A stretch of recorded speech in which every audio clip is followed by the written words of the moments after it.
Well, I mean, you had said yesterday you hope Gary will be able to play. He came down, obviously. Yeah, him and DeLon were great, so all good there. You had said yesterday, I just want them to learn how to play, and then we'll put stuff in. I guess 26 years in, what does that mean, and has that changed for you, I guess? Yeah, it changes with what team you have and what you're trying to do. Because it's different variations of what you're running. Different movement. You have different guys, and so the more we can get them to play, off of a set. When things break down, know that this guy should slot cut. It's just a read. Like it's more. I should have said. I'm trying to get them to see the reads, the typical basketball reads, because the more you can do that, you can literally put all kinds of things in, and then your offense becomes dynamic. Is there? You mentioned the team changes obviously made how you view that. Like, what's your expectation for a team like this where you still have to learn them because I've had teams. Honestly, this is not one of them. This team is pretty smart. But there's things that they don't feel that you think they should feel. I've had teams where you just have to make everything a call. They just was not going to do it. They couldn't see it. They couldn't. But we have a lot of guys that can, and then we have guys who can't. And so you're trying to figure out how the best way to do this, and it's part of the process. John was telling us about how Coach Buck's kind of taken the lead on the defense. Yeah. And running things. He's a new face for us. Yeah. I'm curious just for you, like, what was it about him that you wanted to get him? Yeah, see, I tried to give him to Philly. And, him and JB are literally best friends. And I called JB and asked for permission. He's like, get the hell out of here. No. And so at least they were honest. And then Buck was one. I mean, the minute JB was released from Cleveland, I think I called Buck that day. I said, hey, listen, I think JB's going to get another job at some point. And we had a great talk.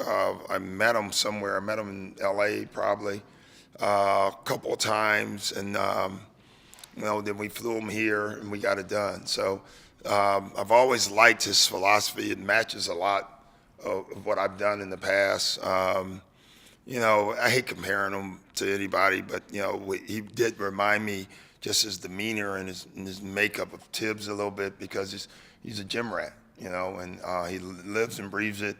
And then he's very commanding. Like, he's not messing around. Like, this is what we do. And he sells it. And then Cleveland, the last 3 or 4 years, have been at the top on defense. I also felt like they matched our team. They played it with their size. We have size. We don't have speed.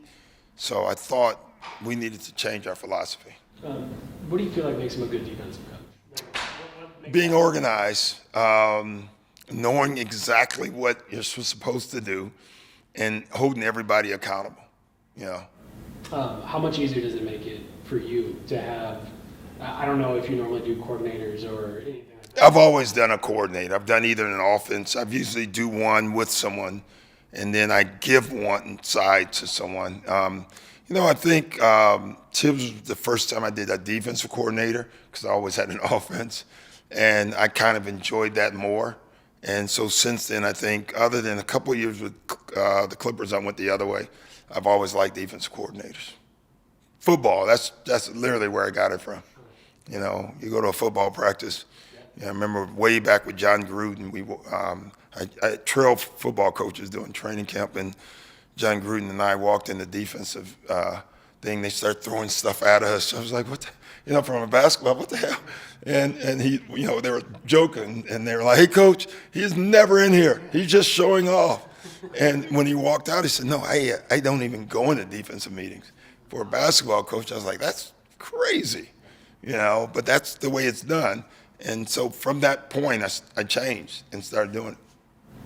I guess kind of going back to like seeing how guys can read, how much of that did you take from last year? Because it was such a compressed odd time as you talked about. And like I felt like we didn't do it well last year, and we never could get it.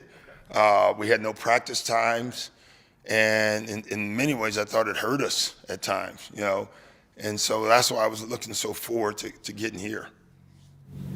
when I saw Coach Darb yesterday, I said, "How you feeling?" And he's like, "I'm home." He's Yeah. really, really happy to be back Yeah. here in Milwaukee. Can you just talk about having him here with you? Oh, it's been great. First of all, he's been here even longer than me. uh, but he knows things that I didn't know. He knows that he has relationships with the players. Another guy they can trust. Trust is so important for players, and more importantly, he deserves it. I'm not going to get into the whole thing that happened there, but he took a team to a Western Finals, and then the following year he won the in-season tournament, in which they say we should have a lot of value on, and then they release him. Like it literally makes no sense. But it happens. It happens to all of us. It's part of what we do. But Darvin Ham's a coach, and he should be on the sidelines, and I wanted him next to me.